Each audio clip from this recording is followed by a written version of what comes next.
தரித்திரருக்கு சுவிசேஷம், திருச்சபைக்கு சத்தியம், இந்த 2 நோக்கங்களோடு மன்னா மழை பெய்து கொண்டிருக்கிறது. சங்கீத புஸ்தகத்திலிருந்து தொடர்பாக செய்திகளை படித்து தியானித்து வருகிறோம். இந்த செய்திகளை நீங்கள் மகிமை டிவியிலே சனிக்கிழமை தோறும் ஞாயிற்றுக்கிழமை தோறும் மாலை 5 மணிக்கு நீங்கள் பார்க்கலாம். அனைத்து செய்திகள் யூடியூப்பில் இடம்பெறுகின்றன. ஒருவேளை நீங்கள் மகிமை டிவியிலே பார்ப்பதற்கு உங்களுக்கு நேரமில்லை என்றால் நீங்கள் யூடியூப்பில் போய் அந்த தொடர் செய்திகளை நீங்கள் பார்த்து கொள்ளலாம். அது மட்டுமின்றி வேதம் முழுவதற்கும், ஆதியாகமம் முதல் வெளிப்படுத்தும் விசேஷம் வரை வேதம் முழுவதற்கும் 66 நூல்களுக்கும் விளக்கவரை எழுதியிருக்கிறோம். 8 பாகங்களிலே இந்த விளக்கவரை நூல்கள் உங்களுக்கு கிடைக்கும். குறிப்பிட்ட தொலைபேசி எண்களிலே முகவரியிலே நீங்கள் தொடர்பு கொண்டு இந்த புஸ்தகங்களை நீங்கள் வாங்கிக் கொள்ளலாம். ஆண்டவர் உங்களை ஆசீர்வதிப்பாராக. இப்பொழுது நாம் செய்திக்கு செல்வோமா? 120ஆம் சங்கீதம். 120ஆம் சங்கீதத்திலிருந்து 134ஆம் சங்கீதம் வரை ஆரோகண சங்கீதம் என்று அழைக்கப்படுகிறது. ஒவ்வொரு சங்கீதமும் ஆரோகண சங்கீதம். ஆக 120லிருந்து 134 வரை 15 சங்கீதங்கள் ஆரோகண சங்கீதங்கள் என்று அழைக்கப்படுகின்றன. 120ஆம் சங்கீதம் பாருங்கள். வேத புத்தகம் கையில் வைத்திருக்கிறீர்களா? எடுத்து பாருங்கள். 120ஆம் சங்கீதம் ஆரோகண சங்கீதம் என்று அடைப்புக்குறியிலே காணப்படுகிறது. ஆரோகணம் என்றால் உயர்வு என்ற அர்த்தம். வாழ்க்கையிலே படிப்படியாக நம்முடைய வாழ்க்கையிலே முன்னேறி செல்ல என்னென்ன செய்ய வேண்டும் என்பதை தெளிவாக கற்றுக் கொடுக்கக்கூடிய இந்த 15 சங்கீதங்களும் மிக முக்கியமான சங்கீதங்கள். இது சிறிய சங்கீதமாக இருப்பதனாலே நான் வாசித்து விடுகிறேனே. முதலாவதாக, என் நெருக்கத்திலே கர்த்தரை நோக்கி கூப்பிட்டேன், அவர் எனக்கு செவி கொடுத்தார். கர்த்தாவே, பொய் உதடுகளுக்கும் கபட நாவுக்கும் என் ஆத்துமாவை தப்பிவியும். கபட நாவே, உனக்கு என்ன கிடைக்கும்? உனக்கு என்ன செய்யப்படும்? பலவானுடைய கூர்மையான அம்புகளும் சூறைச்செடிகளை எரிக்கும் தழலுமே கிடைக்கும்.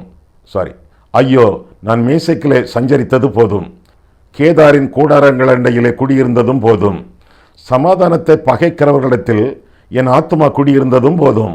நான் சமாதானத்தை நாடுகிறேன், அவர்களோ நான் பேசும்போது யுத்தத்துக்கு எத்தனைப்படுகிறார்கள் என்று சொல்லி இந்த சங்கீதம் முடிகிறது. ஆரம்ப சங்கீதம், ஆரோகண சங்கீதங்களிலே முதல் சங்கீதம் உயர்வு என்று சொன்னேனே. எருசலேமுக்கு புனித யாத்திரை செய்கிறவர்கள் எல்லாருமே இந்த சங்கீதத்தை மனப்பாடம் பண்ணியிருப்பார்கள். 15 சங்கீதங்களையுமே மனப்பாடம் பண்ணியிருப்பார்கள். குறிப்பாக அந்த காலத்திலே தேவாலயம், எருசலேம் தேவாலயத்திலே 15 படிக்கட்டுகள் உண்டாம். அந்த 15 படிக்கட்டுகளிலே இந்த 15 சங்கீதங்களையும் எழுதி போட்டிருப்பார்களாம். முதல் படிக்கட்டிலே 120ஆம் சங்கீதம், அடுத்த படிக்கட்டிலே 121, அதற்கடுத்த படிக்கட்டிலே 122, அப்படியாக 15 படிக்கட்டுகளிலும் 15 சங்கீதங்களை எழுதி போட்டிருப்பார்களாம். ஆலயத்திற்குள்ளே போக விரும்புகிறவர்கள் அங்கே நுழைவதற்கு முன்பு படிப்படியாக இந்த சங்கீதத்தை படித்து வாசித்து தியானித்து அந்த படிகளில் ஏறி ஆலயத்திற்குள்ளே நுழைய வேண்டுமாம். பொருள் என்ன? ஆவிக்குரிய ஜீவியத்திலே படிப்படியாக நாம் முன்னேறி செல்ல இந்த 15 சங்கீதங்களும் ஆவன செய்யும் என்பது அவர்களுடைய நம்பிக்கை. இந்த ஆரோகண சங்கீதங்களை இந்நாளிலிருந்து நாம் பார்க்க போகிறோம்.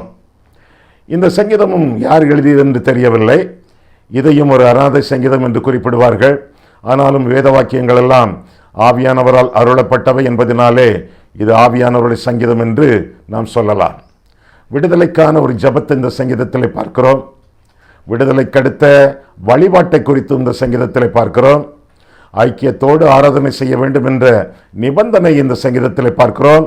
ஆராதனையின் ஆரம்பப்படி இந்த 120ஆம் சங்கீதம். இந்த சங்கீதத்தில் சில காரியங்கள் குறிப்பிடப்படுகின்றன. ஆண்டவருடைய ஆலயத்திற்கு போகும் பொழுது சமாதானத்தோடு சொல்ல வேண்டும்.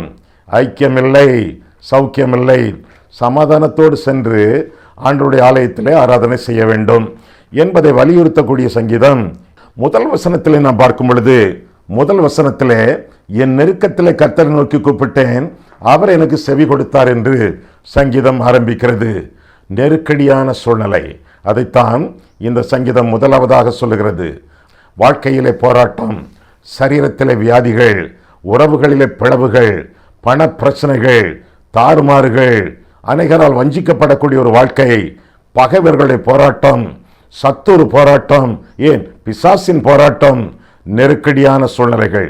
கண்ணீர் தான் வருகிறது, கண்ணீர் தான் வடிந்து கொண்டே இருக்கிறது.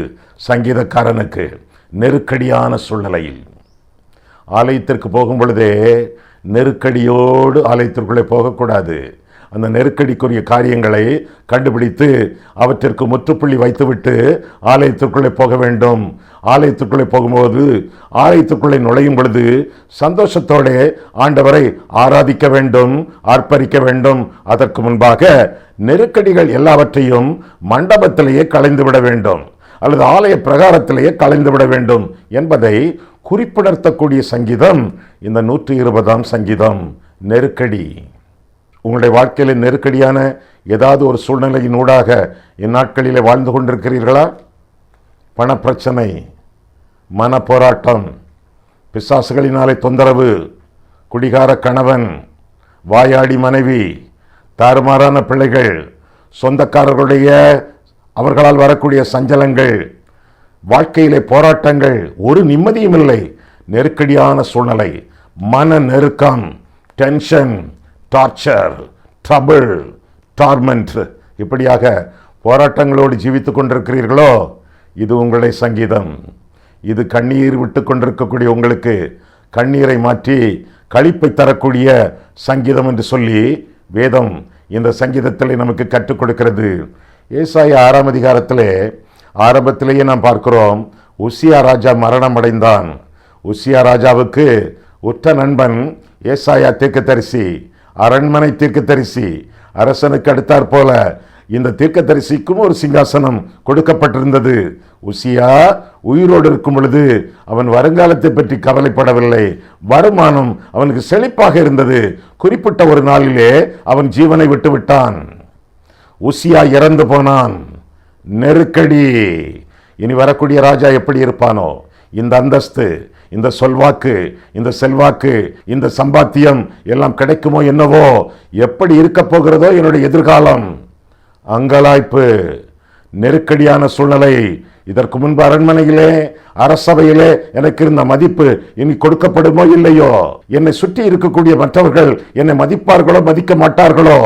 அப்படிப்பட்ட நெருக்கடியான சூழ்நிலையை ஏசாயா தீர்க்கதரிசி சந்தித்த பொழுது உயரமும் உன்னதமான ஒரு இடத்திலே தேவனை தரிசிப்பதாக வேதத்திலே வாசிக்கிறோம்.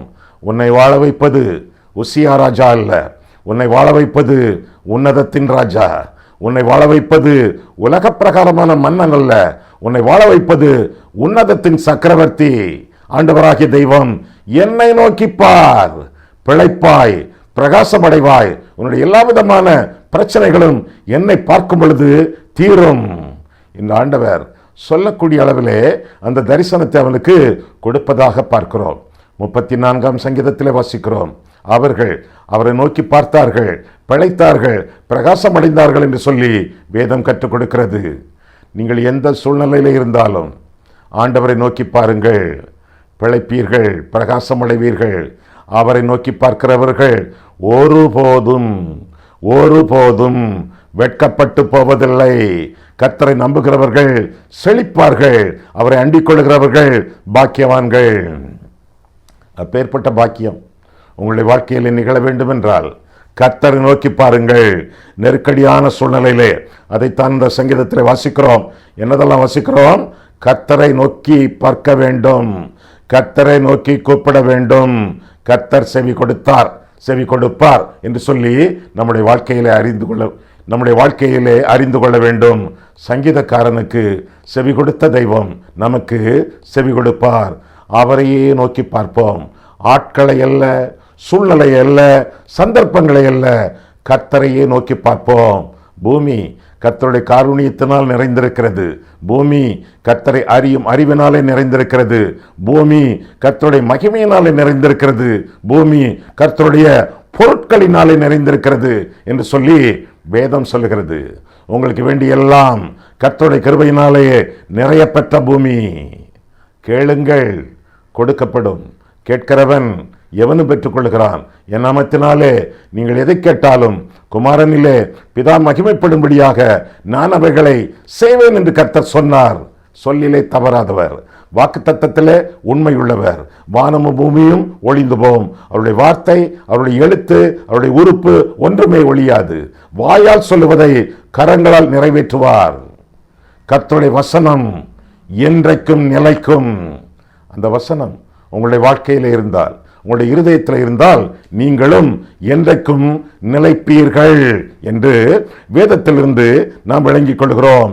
மனுஷனை நம்புவது விருதா, வீணான ஒரு காரியம். மனுஷனை நம்புகிறவன், மாம்சத்தின் மேல் நம்பிக்கை வைக்கிறவன் சபிக்கப்பட்டவன், கர்த்தரை நம்புகிறவன் ஆசீர்வதிக்கப்பட்டவன். இதுதானே எரேமியா 17ஆம் அதிகாரத்தின் இணையற்ற கருத்து. கர்த்தரை நம்புங்கள், கண்டதையும் கண்டவர்களையும் நம்பாமல் கர்த்தர் மேலேயே பற்றுறுதி கொண்டு வாழ அழைக்கப்படுகிறீர்கள். 1 கொரிந்தியர் 10ஆம் அதிகாரம் 13ஆம் வசனம். மனுஷருக்கு நேரிடுகிற சோதனை அல்லாமல் வேறே சோதனை உங்களுக்கு நேரிடவில்லை. தேவன் உண்மையுள்ளவராய் இருக்கிறார். உங்கள் திராணிக்கு மிஞ்சி நீங்கள் சோதிக்கப்படுகிறதற்கு அவர் இடம் கொடாமல் சோதனையை தாங்கத்தக்கதாக தப்பித்துக் கொள்ளும்படியான போக்கையும் அவர் கட்டளையிடுகிறார் என்று சொல்லி நாம் வேதத்தில் வாசிக்கிறோம். 3 உண்மைகள், முக்கியமான உண்மைகள் அந்த வசனத்திலே. திராணிக்கு மிஞ்சிய சோதனை இல்லை, தாங்கத்தக்கதான பலன் உண்டு, தப்பித்துக் கொள்ளும்படியான போக்கையும் கர்த்தர் கட்டளையிடுகிறார். இஸ்ரவேல் ஜனங்கள் எகிப்தியருக்கு தப்பி ஓடி வருகிறார்கள். 4 பக்கமும் நகர முடியாத நிலைமை. நெருக்கடி என்றால் அது பெரிய நெருக்கடி, சங்கீதக்காரனுக்கு மிஞ்சிய நெருக்கடி. எப்படி? முன்னால் பறந்து விரிந்த கடல், பின்னால் துரத்தும் எதிரிகள், இடது பக்கத்திலே உயரமான மலைகள், வலது பக்கத்திலே செருகு மணல், குயிக் சாண்ட், கால் வைத்தால் உடம்பு உள்ளே போய்விடும். முன்னால் கடல், பின்னால் எதிரிகள், இடது பக்கம் மலைகள், வலது பக்கம் மணல். போக்கற்ற நிலைமை, மூளை வேலை செய்யாத நிலைமை, கால்கள் மரத்து போகும் நிலைமை. கடத்தி கொண்டு வந்தானே மோசே, அவனை கல்லறியலாமா என்று எண்ணக்கூடிய நிலைமை. 4 பக்கமும் நகர முடியாத நெருக்கடியான நிலைமை. உங்களுடைய நிலைமை என்ன? எப்படிப்பட்ட நிலைமையில நீங்கள் இருக்கிறீர்கள்? ஆமா ஐயா, 4 பக்கமும் என்னால் நகர முடியவில்லை, போக்கற்ற நிலைமைதான் என்னுடைய வாழ்க்கையில காணப்படுகிறது. நான் என்னையா செய்வேன்? என்ன செய்வேன்? அவர் என்ன செய்தார்? அவர் என்ன செய்தார்? கடல் பிளந்தது, ஜனங்கள் கடந்து சென்றார்கள். மார்க்கமில்லாத இடத்திலும் ஒரு மார்க்கத்தை உண்டு பண்ணினார் மகிமையின் தெய்வம். நெருக்கடியான சூழ்நிலையிலும் ஆண்டவர் விசாலத்தை உண்டு பண்ணினார் என்று சொல்லி, மார்க்கமிழந்த சூழ்நிலையிலும் மார்க்கத்தை உண்டு பண்ணினார் மகிமையின் தெய்வம். கடல் பிளந்ததே, கடந்து சென்றார்களே. அதுபோல உங்களுடைய வாழ்க்கையிலே என்ன நெருக்கடிகளை நீங்கள் ஜீவித்துக் கொண்டிருந்தாலும் அந்த நெருக்கடிகள் எல்லாவற்றையும் நீக்குவதற்கு ஆண்டவர் வல்லவராக இருக்கிறார். ஆண்டவர் கூட நடவுங்கள், அவருடைய கையை நீங்கள் அவருடைய கையை நீங்கள் பற்றி கொள்ளுங்கள். ஆண்டவரே, உம்முடைய நீதியின் வலதுகரத்தினாலே நீர் என்னை தாங்கி வழிநடத்தும் என்று சொல்லி ஆண்டவரிடத்தில் சொல்லுங்கள். ஆண்டவர் நெருக்கடிகளை நீக்கி விசாலமான இடத்தில் உங்களை கொண்டு வந்து நிறுத்துவார். 2வதாக இந்த சங்கீதத்திலே நாம் பார்க்கக்கூடிய ஒரு முக்கியமான வார்த்தை. முதல் வார்த்தை நெருக்கடி, 2வது வார்த்தை நாவுகள் என்று சொல்லி இந்த சங்கீதத்தில் நாம் பார்க்கிறோம். 2ஆம் வசனத்திலிருந்து பார்க்கும் பொழுது பொய் உதடுகள், கபட நாவு என்று சொல்லி நாவுகளை குறித்தும் இங்கே சொல்லப்பட்டிருக்கிறது. பொய் சொல்லக்கூடிய மனிதர்கள், அந்த மனிதர்களுடைய வாயினின்று தன்னை காத்துக்கொள்ள வேண்டுமாறு சங்கீதக்காரன் பிரார்த்திப்பதாக பார்க்கிறோம். கபட நாவு, உள்ளே ஒன்று வெளியே ஒன்று, வஞ்சகமான நாவு, இருநாக்குள்ளவர்களாக வாழக்கூடிய ஒரு ஜீவியம். இருநாக்கு. பாம்பின் வாயை நீங்கள் பார்த்திருக்கிறீர்களா? வாய் திறந்த உடனே இரட்டை நாக்காக வரும். இன்று சிலருடைய நாக்கு இரட்டை நாக்காக இருக்கிறது, பாம்பின் நாக்குகள் போல காணப்படுகிறது. பொய் உதடோ கபட நாவோ தேவையே இல்லை. ஆண்டவருடைய சமூகத்திலே ஆராதிக்க செல்வதற்கு முன்பு நம்முடைய வாழ்க்கையை ஆராய்ந்து பார்க்க வேண்டியது நம்முடைய கடமை. அவர்களுக்கு பொய் உதடு, இவர்களுக்கு கபட நாவு என்றல்ல. நம்முடைய நாவு எப்படி இருக்கிறது, நம்முடைய வாய் எப்படி இருக்கிறது, அது சுத்தமாக இருக்கிறதா என்று சொல்லி ஆண்டவருடைய சமூகத்தில் ஒப்பு கொடுத்து விட்டு செல்ல வேண்டும்.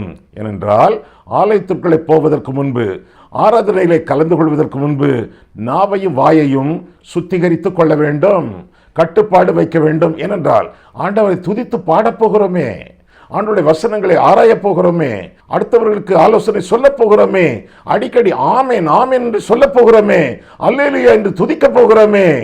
நாவு, உதடு நம்முடைய நாவுக்கும் உதட்டுக்கும் ஆண்டவர் காவல் வைக்கத்தக்கதாக கர்த்தருடைய பிரசன்னத்திலே உதட்டையும் நாவையும் ஆண்டவருடைய சமூகத்தில் ஒப்புக் கொடுத்து நாம் ஆராதனைக்கு செல்ல வேண்டும் என்பதைத்தான் இந்த சங்கீதம் மீண்டும் வலியுறுத்துகிறது. ஆனால் நாவை அடக்காமல் வாயை விரிவாய் திறந்து கொண்டு வாழ்வோம் என்றால் வாயை விரிவாக திறந்து ஆனால் நாவை அடக்காமல் தன் வாயை விரிவாய் திறக்கிறவன் கலக்கம் அடைவான் என்று சொல்லி வேதத்தில் வாசிக்கிறோமே. ஆண்டவரே, என்னுடைய நாவுக்கு காவல் வையும் என்று சொல்லி ஆண்டவருடைய சமூகத்திலே நம்மை அர்ப்பணித்து செல்ல வேண்டும். இல்லை, நாவை அடக்காமல் வாழ்வோம் என்றால் இந்த சங்கீதமே சொல்லுகிறது. 3, 4 வசனங்களிலே அம்பு, அக்கினி 2 வார்த்தைகள் அங்கே விளங்குகின்றன. ஆண்டவர் அம்பினால் எய்து நம்மை கொல்லுவார். ஆண்டவர் அம்பினால் எய்து நம்மை அழிப்பார், அக்கினியினால் சுட்டரிப்பார். எனவே நாவு பொல்லாதது. யாக்கோபு 3 அதிகாரம் முழுவதையும் ஒரு தடவை நீங்கள் வாசித்து பாருங்கள். நாவு எவ்வளவு பொல்லாதது. நாவை அடக்காதவர்கள் அழிந்து போவார்கள் என்ற கருத்தை மீண்டும் மீண்டுமாக யாக்கோபு 3 அதிகாரத்திலே நாம் காண்கிறோம். மேசேக்கு, கேதார் 2 வார்த்தைகள் அங்கே காண்கிறோமே. 5 வசனத்திலே மேசேக்கு புறஜாதிகள் வாழக்கூடிய ஒரு இடம். அவர்கள் எல்லாம் ஓயா பொய்யர், அவர்கள் கபட நாவு உள்ளவர்கள், அடுத்தவர்களை தங்களுடைய வாயினாலே யுத்தம் பண்ணக்கூடியவர்கள். கேதார், இவர்கள் யார்? இவர்கள் அரேபியா பகுதிகளிலே நாடோடிகளாக ஜீவிக்கக்கூடிய மனிதர்கள். பொய், புரட்டு, வஞ்சகம், ஏமாற்று வேலை, சாபம் இதெல்லாம் அவருடைய வாய்களிலே விளங்கி இருக்கும். கேதார் இஸ்மவேலரின் சந்ததியிலே ஒரு பகுதியினர். இந்த மனிதர்களோடு சஞ்சரிப்பது, இவர்களோடு வாழ்வது, இவர்களோடு குடியிருப்பது எனக்கு வேண்டாத காரியம், எனக்கு பிடிக்காத காரியம், எனக்கு இது தேவையில்லை. அவர்கள் என்னை விட்டு அகல வேண்டும் அல்லது அவர்களை விட்டு நான் அகல வேண்டும் என்று சொல்லி ஆண்டவரிடத்திலே விண்ணப்பிப்பதாக பார்க்கிறோம். ஏனென்றால் என்னுடைய ஜீவியத்திலே, ஆவிக்குரிய வாழ்க்கையிலே பகை எனக்கு தேவையில்லை, யுத்தம் எனக்கு தேவையில்லை. நான் சமாதானத்தை நாடுகிறேன் என்று சொல்லி சமாதானத்தை நாடக்கூடிய ஒரு வாழ்க்கை தனக்கு வேண்டும் என்று சொல்லி சங்கீதக்காரன் அதூரப்படுவதாக இந்த சங்கீதத்திலே நாம் வாசிக்கிறோம். நம்முடைய வாழ்க்கையை சிந்தித்து பார்ப்போமே. நெருக்கடியான நிலைமைகள், அவற்றினின்று ஆண்டவர் நம்மை விடுதலை கொடுக்க வல்லவராயிருக்கிறார். நாவுகளின் யுத்தத்திற்கு ஆண்டவர் நம்மை காக்க வல்லவராயிருக்கிறார். இன்னும் மூன்றாவதாக இன்னொரு காரியத்தையும் பார்க்கிறோம். 7ஆம் வசனத்திலே என்ன? நான் சமாதானத்தை நாடுகிறேன், அவர்களோ நான் பேசும்போது யுத்தத்துக்கு எத்தனப்படுகிறார்கள் என்று வாசிக்கிறோம். நாடுகிறேன், சமாதானத்தை நாடுகிறேன், அவர்களோ யுத்தத்திற்கு எத்தனப்படுகிறார்கள். சமாதான நாட்டம்.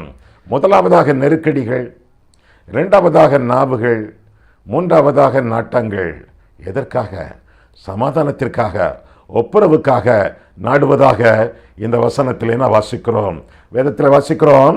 ரோமர் 12ஆம் அதிகாரத்திலே கூடுமானால் யாவரோடும் சமாதானமாய் இருக்க நாடுங்கள் என்று சொல்லி அந்த வசனத்திலே வாசிக்கிறோம். இங்கே வாசிக்கிறோம். ரோமர் 12ஆம் அதிகாரம் எடுத்துக்கொள்ளுங்கள். ரோமர் 12ஆம் அதிகாரத்தை எடுத்துக்கொள்ளுங்கள். 16ஆம் வசனத்திலிருந்து நாம் பார்க்கும் பொழுது கடைசி வரை வாசிக்கிறேன். 16 முதல், ரோமர் 12:16 முதல். ஒருவரோடொருவர் ஏக சிந்தை உள்ளவர்களாய் இருங்கள், மேட்டிமையானவர்களை சிந்தியாமல் தாழ்மையானவர்களுக்கு இணங்குங்கள், உங்களையே புத்திமான்கள் என்று எண்ணாதிருங்கள், ஒருவனுக்கும் தீமைக்கு தீமை செய்யாதிருங்கள், எல்லா மனுஷருக்கு முன்பாகவும் யோக்கியமானவர்களை செய்ய நாடுங்கள். இவற்றிற்கெல்லாம் விளக்கம் தேவையில்லை, அந்த வசனங்களே விளக்கங்கள் தான்.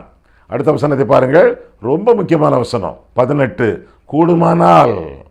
கூடுமானால் சில சமயங்களிலே கூடி வருவது கஷ்டம், சில சமயங்களிலே கூடுவது கஷ்டம், சில சமயங்களிலே ஒப்புரவு ஏற்படுவது கஷ்டம். கூடுமானால் உங்களால் ஆன மட்டும் எல்லா மனுஷரோடும் சமாதானமாய் இருங்கள். 19ஆம் வசனம். பிரியமானவர்களே, பழிவாங்குதல் எனக்குரியது, நானே பதில் செய்வேன் என்று கர்த்தர் சொல்லுகிறார் என்று எழுதியிருக்கிறபடியால் நீங்கள் பழிவாங்காமல் கோபாக்கினைக்கு இடங்கொடுங்கள். அன்றியும் உன் சத்துரு பசியாயிருந்தால் அவனுக்கு போஜனம் கொடு, அவன் தாகமாயிருந்தால் அவனுக்கு பானம் கொடு. நீ இப்படி செய்வதனால் அக்கினி தழலை அவன் தலையின் மேல் குவிப்பாய். நீ தீமையினாலே வெல்லப்படாமல் தீமையை நன்மையினாலே வெல்லு என்று சொல்லி சங்கீதக்காரன் சொல்வதாக இந்த வசனங்களிலே நாம் பார்க்கிறோம். முக்கியமான வசனம் என்று சொன்னேனே, 18ஆம் வசனம். அது என்ன விளக்கம்? கூடுமானால். சில சமயங்களிலே கூடுவது கஷ்டம், கூடி வருவது கஷ்டம், சில சமயங்களிலே கூடாது. கூடுமானால் உங்களால் மட்டும், மீண்டும், கூடுமானால் உங்களால் ஆன மட்டும் எல்லா மனுஷரோடும் சமாதானமாக இருக்க நாடுங்கள் என்று சொல்லி இந்த பகுதியில் என்ன வாசிக்கிறோம்? நாடுங்கள், நாட வேண்டும். சமாதானமாக இருக்க ஓடுங்கள் என்று வேதம் சொல்லவில்லை, நாடுங்கள். உங்கள் பார்வையிலே, மனசாட்சியிலே நீங்கள் சுத்தமாக இருக்க வேண்டும். ஒப்புரவை நாடி ஜீவிக்க வேண்டும். ஏனென்றால் ஆண்டவரை பொறுத்தளவிலே ஐக்கியம் முதலாவது, ஆராதனை இரண்டாவது. எங்கே வாசிக்கிறோம்? மத்தேயு 5ஆம் அதிகாரம் 23, 24 வசனங்களில் வாசிக்கும் பொழுது, பலிபீடத்திலே நீ காணிக்கை செலுத்த வரும் பொழுது உன் சகோதரனுக்கு உன் பேரிலே குறை உண்டென்று அங்கே நினைவு கூர்வாயாகில். அங்கேதானே உன் காணிக்கை வைத்துவிட்டு முன்பு உன் சகோதரனோடு போய் ஒப்புரவாகி பின்பு வந்து உன்னுடைய காணிக்கையை செலுத்து. ஆண்டவர் சொல்லியிருக்கிறார். முதலாவது ஒப்புரவு, இரண்டாவது காணிக்கை. முதலாவது ஐக்கியம், இரண்டாவது ஆராதனை. முன்பு ஐக்கியம், பின்பு காணிக்கை என்று ஆண்டவர் சொல்லியிருக்கிறார். வேதத்தில் தெளிவாக வாசிக்கிறோம். பலிபீடத்திற்கு அடிக்கடி வரக்கூடியது யார்? மனம் திரும்பாதவர்கள் வரமாட்டார்கள், மாய்மாலமானவர்கள் வரமாட்டார்கள், மனக்கடினம் உள்ளவர்கள் வரமாட்டார்கள், மன்னியாதவர்கள் வரமாட்டார்கள், மாம்சிகமானவர்கள் வரமாட்டார்கள். மனம் திரும்பியவர்கள் வருவார்கள், மறுபடியும் பிறந்தவர்கள் வருவார்கள், மன்னிப்பு பெற்றவர்கள், மன்னிப்பு கொடுக்கிறவர்கள் வருவார்கள். பலிபீடத்திலே உன்னுடைய காணிக்கை செலுத்த நீ வரும் பொழுது யார் வருவாங்க? நன்றியுள்ளவர்கள், நல்வாழ்க்கை விரும்புகிறவர்கள், நற்செய்தி சொல்லுகிறவர்கள், நற்கருணை எடுக்கிறவர்கள், இவங்கெல்லாம் வருவாங்க. பக்தி உள்ளவங்க வருவாங்க. நீங்கள் பலிபீடத்தில் வரக்கூடிய, அடிக்கடி வரக்கூடிய பக்த கோடிகள் என்றால், ஒப்புரவின் காரியத்தில் முதலாவது போக வேண்டியது யாரு? நீங்க. அவங்க இல்லை, கிறிஸ்தவர்கள் அல்ல. நீங்க முதலாவதாக நீங்க தான் முயற்சி எடுக்கணும் என்று சொல்லி வேதம் கற்றுக் கொடுக்கிறது. உன் காணிக்கையை அங்கே தானே வைத்து விட்டு அப்படின்னு ஆண்டவர் சொல்றார். நீங்க காணிக்கை எடுத்துட்டு போனீங்கன்னா திரும்பி வருவீங்களோ வரமாட்டீங்களோ? எனவே காணிக்கை அங்கே தானே வைத்து விட்டு முன்பு போய் ஒப்புரவாகி பின்பு வந்து உன்னுடைய காணிக்கை செலுத்து என்று சொல்லி ஆண்டவர் கற்பிக்கிறார். ஆண்டவரை பொறுத்தளவிலே ஒப்புரவு என்பது முக்கியமான ஒரு காரியமாகும். ஆனாலும் வேதத்திலே ஆண்டவர் சொல்லும் பொழுது, கூடுமானால் யாவரோடும் சமாதானமாக இருக்க நாடுங்கள். சிலரோடு சமாதானமாக இருப்பது ரொம்ப கஷ்டம். முயற்சிக்கலாம், ஜெபிக்கலாம், உதவி செய்யலாம், ஆசீர்வதிக்கலாம், போய் பார்க்கலாம். இருப்பினும் கடைசி வரை ஒரு சிலர் திருந்தாத ஜனங்கள், வணங்கா கழுத்துள்ளவர்கள், இன்னும் அடங்கா பிடாரிகள் மற்றும் கல்லொளி மங்கர்கள் வரமாட்டார்கள். அன்னா, காய்பா, ஏரோது, பிலாத்து போன்றவர்கள் இவர்களோடு ஒப்புரவாவது ரொம்ப கஷ்டம். பேசி பார்க்கலாம், கேட்கும் கேள்விகளுக்கு பதிலும் சொல்லலாம், ஆண்டவருடைய ராஜ்யத்தை குறித்து அறிவிக்கவும் செய்யலாம். இருப்பினும் கஷ்டம் சிலருக்கு, சில வேளைகளிலே, சில இடங்களிலே.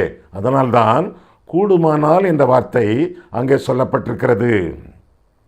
லூக்கா 15ஆம் அதிகாரத்திலே 3 உவமைகளை பார்க்கிறீர்களே. காணாமல் போன ஆடு, அந்த மேய்ப்பன் தேடி சென்றான். என்னால் ஆட்டுக்கு புத்தி கிடையாது, இவன் தேடி தூக்கி கொண்டு வர வேண்டும், இவன் தான் செல்ல வேண்டும். 2வது உவமை, காணாமல் போன காசு, உயிரற்றது, ஜீவனும் கிடையாது, பிறகு எப்படி புத்தி வரும்? காணாமல் போனது, அவள் தான் அதை தேடி சென்றாள். அது தேடி வராது, தேடி சென்றாள், பெற்றுக்கொண்டாள். காணாமல் போன ஆடு தேடி சென்றான், காணாமல் போன காசு தேடி சென்றாள். காணாமல் போன மகன், உயிர் உண்டே, ஜீவன் உண்டே, அருமையாக வளர்க்கப்பட்டவன் ஆயிற்றே. ஆனால் சுயம் மேலிட்டது. பிதாவின் இருதயத்தை உடைத்து கொண்டு, உறவை முறித்து கொண்டு, சொத்துக்களை எல்லாம் சுருட்டி கொண்டு தூரதேசம் போனான், துன்மார்க்கமாக வாழ்ந்தான், துட்டையெல்லாம் தொலைத்தான், திருந்தி திரும்பி வந்தான். தகப்பன் தேடி செல்லவில்லை, மகன் தேடி வந்தான். சில சமயங்களிலே நம்முடைய மனித உறவுகளிலே மனம் திரும்புதலும் பாவ அறிக்கையும் இல்லை என்றால் முறையான ஒப்புரவு கூடாத காரியமாக போய்விடும். மனித உறவுகளிலே நாமும் வாழும் பொழுது ஒப்புரவை நாடுகிறவர்களாக நாம் ஜீவிக்க வேண்டும். எல்லாரோடும் ஒப்புரவாக இருப்பது கஷ்டமான காரியம். நாட வேண்டும், அதற்குரிய முயற்சிகளை எடுக்க வேண்டும். பிறகு அவர்கள் மனம் திரும்புவரை அன்பை காத்துக்கொண்டு, அன்பை அடக்கி கொண்டு, பாலத்தை மூடிவிடாமல் பாலத்தை திறந்தே வைத்துக் கொள்ள வேண்டும். என்றைக்காவது ஒரு நாள் கெட்ட குமாரன் வரலாம், திருந்தின குமாரனாக வரலாம். அதுவரை இருதயத்தை, இல்லத்தை திறந்தே வைத்துக் கொள்ள வேண்டும். ஒப்புரவை நாடி ஜீவிக்க வேண்டும். நானோ சமாதானத்தை நாடுகிறேன் என்று சொல்லி சங்கீதக்காரன் ஜெபிப்பதாக நாம் வேதத்தில் வாசிக்கிறோம். அருமையானவர்களே, ஆரோகண சங்கீதம் வாழ்க்கையிலே உயர்ந்து உயர்ந்து முன்னேறி செல்ல அடிகொள்ளக்கூடிய 15 சங்கீதங்களிலே முதலாவது சங்கீதம். நெருக்கடிகள் அவற்றையெல்லாம் தீர்த்துவிட ஆண்டவர் வல்லவராக இருக்கிறார். நாவுகள், அவற்றிற்கு ஆண்டவர் நம்மை புறம்பாக்கி நீங்களாக்கி ரட்சிக்க வல்லவராயிருக்கிறார். நாட்டம், அது நமக்கு தேவை. ஒப்புரவை நாடி ஜீவிக்க வேண்டியது நம்முடைய கடமை. கண்களை மூடுவோம், கர்த்தரை பார்ப்போம். அன்புள்ள ஆண்டவரே, உம்முடைய வசனங்களை ஆராயவும், எங்கள் வாழ்க்கையை ஆராயவும், உம்முடைய சந்நிதியிலே எங்களை வழிநடத்தினீர். அதற்காக உமக்கு நன்றி செலுத்துகிறோம் சுவாமி. எந்த விதமான நெருக்கடிகளும் உமக்கு நெருக்கடிகள் அல்ல ஆண்டவரே. எல்லா தடைகளையும் தகர்த்தெறியக்கூடிய தெய்வம் நீர். எனவே எந்த நெருக்கடியினூடாக உடைய பிள்ளைகள் இந்நாட்களிலே கடந்து வாழ்ந்து கொண்டிருக்கும் பொழுது அவர்களுக்கெல்லாம் ஆண்டவர் விசாலத்தை கட்டளையிட்டு கடல் பிளந்து ஜனங்கள் கடந்து செல்லத்தக்கதாக மார்க்கங்களை உண்டு பண்ணி உம்முடைய நாமத்தை மகிமைப்படுத்தும். மேலாக ஆண்டவரே, பொல்லாத நாவுகளுக்கு, கபட நாவுகளுக்கு, பொய் உதடுகளுக்கு நீர் எங்களை நீங்களாக்கி காத்துக்கொள்ளும். நாங்களும் எங்களுடைய வாயை, நாவை, உதடுகளை காத்துக்கொண்டு பொய் சொல்லாமல், கபடமான காரியங்களை பேசாமல், கர்த்தருக்கு பிரியமற்ற வார்த்தைகளை உச்சரிக்காமல் வாயை காத்துக்கொண்டு, நாக்கை காத்துக்கொண்டு வாழத்தக்கதாக கிருபை செய்யும். இந்த உலகத்திலே எப்பொழுதும் எங்கள் மனித உறவுகளிலே ஒப்புரவை நாடி ஜீவிக்க நீர் எங்களுக்கு அருள் செய்யும். இயேசு கிறிஸ்துவின் நாமத்தில் ஜெபிக்கிறோம் பிதாவே, ஆமேன்.